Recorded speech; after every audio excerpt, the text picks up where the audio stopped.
Hello students, welcome back to Google chemistry. आज हम लोग बात करेंगे aldehyde, ketone and carboxylic acid chapter के नेक्स्ट लेक्चर की, जहां पे आज हम देखेंगे physical property of aldehyde and ketone. और फिजिकल प्रॉपर्टी के बाद फिर हम डिस्कस करेंगे chemical property of aldehyde and ketone.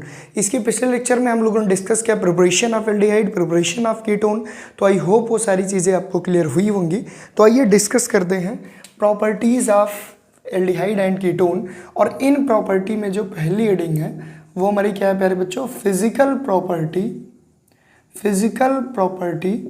Of aldehyde, physical property of aldehyde and ketone.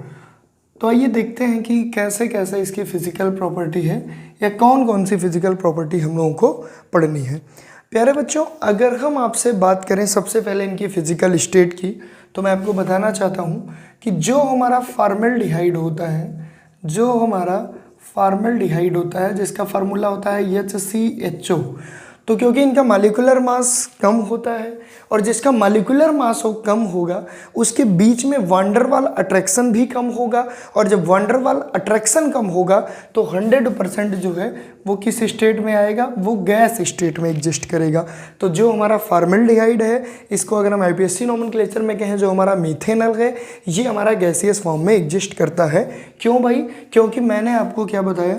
मैंने आपको बताया van der Waals attraction is directly proportional to molecular mass. तो आपको पता है भाई कि फॉर्मल्डिहाइड के केस में मॉलिक्यूलर मास कम है, इसलिए इसका जो वंडरवाल अट्रैक्शन है प्यारे बच्चों वो भी कम होगा। और जब वंडरवाल अट्रैक्शन कम होगा तो मॉलिक्यूल के बीच के डिस्टेंस ज़्यादा होगी, इसलिए गैस फॉर्म में एग्जिस्ट करेगा। वहीं पर बात करें हम नॉर्मली एल्डिहाइड का मतलब एसिटल्डिहाइड की बात कर लें या कीटोन की बात कर लें, तो ये हमारे क्या होते हैं? ये वोलाटाइल लिक्विड होते हैं। ये क्या होते हैं प्यारे बच्चों? वोलाटाइल लिक्विड होते हैं। तो मैंने क्या बताया? मैंने कहा जो एल्डिहाइड और कीटोन है ये वोलाटाइल लिक्विड होते हैं। जो फॉर्मल्डिहाइड है ये गैस स्टेट में एग्जिस्ट करता है। और अगर हाइयर एल्डिहाइड का मतलब भाई जिसकी चेन बड़ी हो, एंड कीटोन हाइयर कीटोन हो, तो ऐसे केस में प्यारे बच्चों ये सॉलिड फॉर्म में एग्जिस्ट करेंगे।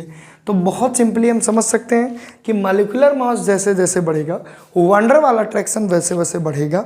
अगर मॉलिक्यूलर मास ज़्यादा है तो वांडरवाल अट्रैक्शन ज़्यादा होगा, इसका मतलब कंपाउंड सॉलिड की तरफ बढ़ेगा। तो बेसिकली अगर हम बात करें फॉर्मल्डिहाइड की तो ये गैस होता है, बात करें अगर हम एल्डिहाइड और कीटोन की नॉर्मल की तो वोलेटाइल लिक्विड होता है, और बात करें हायर एल्डिहाइड एंड कीटोन की या high molecular mass consisting aldehyde और कीटोन, तो ये होता है सॉलिड में। ठीक है, ये तो हो गया प्यारे बच्चों हमारी फिजिकल स्टेट। अगर हम बात करें इसी फिजिकल प्रॉपर्टी में एक पॉइंट और हमारा आता है सॉल्युबिलिटी का। हम ये देखेंगे कि ये कहाँ कहाँ सॉल्युबल है। देखिए सबसे पहले प्यारे बच्चों मैं आपको बता दूं कि हम क्योंकि क्या पढ़ रहे हैं भाई, हम लोग पढ़ रहे हैं कार्बोनिल कंपाउंड। तो जो कार्बोनिल कंपाउंड होता है वो ऐसे होता है, बिल्कुल सर सबको पता है। अब भाई अगर यहीं पे हम R लगा दें तो तुम कहोगे सर ये कीटोन है। यहीं पर अगर हम R हटा के HH लगा दें तुम कहोगे सर ये फॉर्मल्डिहाइड है। या यहीं पे हम एक काम करते हैं RB लिख देते हैं, RB, और यहाँ पे H। अगर एक H एक R है तो एस्टल्डिहाइड हो जाएगा, और अगर दोनों R हैं तो कीटोन। इतना तो आप सभी जानते ही हो। अब बात करें सबसे पहले इसमें पोलरिटी है कि नहीं, तो क्योंकि आप भी पढ़े लिखे हो, ऐसा नहीं कि आप मतलब डायरेक्ट चले आए। भाई आपको पता है ऑक्सीजन ज़्यादा इलेक्ट्रॉनिकेटिव इनकरेज टू कार्बन, तो ये बॉन्ड इधर शिफ्ट होगा कि नहीं होगा? बिल्कुल होगा। तो यहाँ पे हमको एक सेंटर दिख रहा है, कौन सा सेंटर? Electrophilic centre. क्यों दिख रहा है भाई? क्योंकि इस पे पॉजिटिव चार्ज आ रहा है पार्शियली, और ये न्यूक्लियोफिलिक सेंटर बन जाएगा। क्यों? क्योंकि पूरा का पूरा बॉन्ड शिफ्ट हो जा रहा है। तो अगर हम बात करें कार्बोनिल कंपाउंड की तो ये हमारा पोलर है। और केमिस्ट्री में मैंने आपको कई बार पढ़ाया कि अपने ही अपने को डुबोते हैं, मतलब पोलर में पोलर डूबेगा। तो अगर हम कोई पोलर सॉल्वेंट यूज करेंगे तो जो हमारा कार्बोनिल कंपाउंड है, जैसे एल्डिहाइड हो गया, कीटोन हो गया, ये उसमें सोल्यूबल होगा। तो मैंने क्या लिखा? क्योंकि ये पोलर है तो हम यहाँ पे क्या लिख देते हैं? Soluble in polar solvent. ठीक है ना, सोल्यूबल इन पोलर सॉल्वेंट। और अगर वहीं प्यारे बच्चों हम बात करें नॉन पोलर सॉल्वेंट में तो ये सोल्यूबल नहीं होगा। क्यों नहीं होगा? हमने इसको देख लिया, क्योंकि जो जैसा है उसको वैसी चीज़ें पसंद है, ये पोलर है तो ये पोलर ही खोजेगा, ठीक है।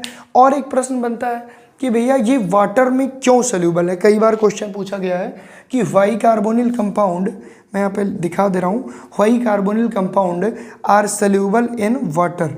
तो आइए देख लेते हैं कि मान लीजिए ये कार्बोनिल कंपाउंड है और यहाँ पे हमारा ये वाटर मॉलिक्यूल है। तो प्यारे बच्चों इनके बीच में यहाँ पे क्या पाया जाएगा, इंटरमॉलिक्यूलर हाइड्रोजन बॉन्डिंग। मैंने आपको कई बार पढ़ाया कि जब हाइड्रोजन बॉन्ड हाइड्रोजन और मोस्ट इलेक्ट्रोनेगेटिव एलिमेंट के बीच में बने, चाहे वो नाइट्रोजन हो, चाहे वो ऑक्सीजन हो, चाहे वो फ्लोरीन हो, तो ऐसे केसेस में हाइड्रोजन बॉन्ड होता है जहाँ हाइड्रोजन और ऑक्सीजन के बीच में बन रहा है। दूसरी चीज़, हाइड्रोजन बॉन्ड एक टाइप का मॉलिक्यूलर बॉन्ड है, ये वैलेंसी को अफेक्ट नहीं करता, मैंने आपको पढ़ाया। तो यहाँ पे देखो हाइड्रोजन की वैलेंसी एक होती है, एक ही मेंटेन है, ऑक्सीजन की 2 होती है, 2 मेंटेन है। तो यहाँ पे हमने इस बॉन्ड के माध्यम से ये देखा कि इसमें हाइड्रोजन बॉन्डिंग पाई जाती है, इसलिए कार्बोनिल कंपाउंड वाटर में बहुत अच्छे से सोल्यूबल है, बहुत अच्छे से, ठीक है ना।